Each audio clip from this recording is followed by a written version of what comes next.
نحمده ونصلي علی رسوله الکریم. حضرت سلمان رضی الله عنه فرمای چې نبی علیہ السلام د شعبان پر وروستۍ ورځ مونږ ته وعظ او نصیحت او فرمایلو چې اے خلکو په تاسو باندې یوه میاشت را روانه ده چې ډېره لویه مبارکه میاشت ده. په دې کې یوه شپه د شب قدر چې د زرو میاشتو نه زیاته افضل ده. په دې کې الله پاک په تاسو باندې روجې فرض کړي دي او د شپې قیام یعنی تراویح یې د ثواب سیز ګرځولې دي. څوک چې په دې میاشت کې په یوه نیکۍ د الله تعالی نزدېکت حاصل کړي هغه داسې دی لکه چې په غیر رمضان کې فرض ادا کړ، او څوک چې په دې میاشت کې یو فرض ادا کړي هغه داسې دی لکه چې په غیر رمضان کې او یا فرض ادا کړي.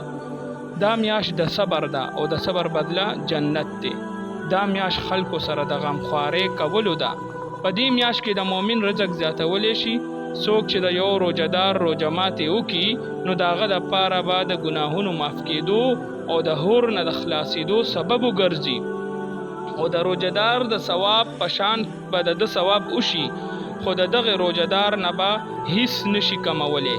صحابو عرض وکړو ای د الله رسول صلی الله علیه وسلم، مونږ کې هر یو کس خو دومره طاقت نه لري چې د روجهدار روجه ماتې وکړي. نبی علیه السلام وفرمایل چې دا په مړه ګېډه خورولو باندې نه ده چې په مړه ګېډه پې خوراک وکړي.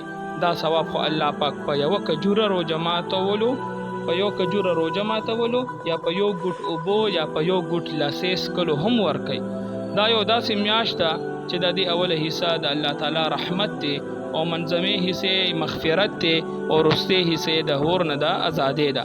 څوک چې په دې میاشت کې د خپل غلام، نوکر او خادم نه بوج سپک کي، الله پاک به د هغه مغفرت فرمای او د هور نه ازادي به ورکوي.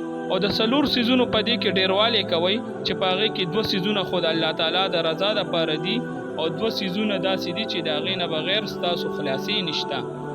ړومبي دوه څیزونه چې د الله د رضا دپاره دي هغه د کلمې طیبې او د استغفار ډېروالی دی، او د نورو دوه څیزونه دا دي چې د جنت طلب کوئ، جنت غواړئ او د هور نه پناه غواړئ. څوک چې په روجهدار اوبه وڅښي الله پاک به د قیامت په ورځ د نبی علیه السلام د حوض کوثر نه په هغه باندې داسې اوبه وڅښي چې د هغې نه پس به جنت کې تر داخلېدو پورې نه تږی کېږي.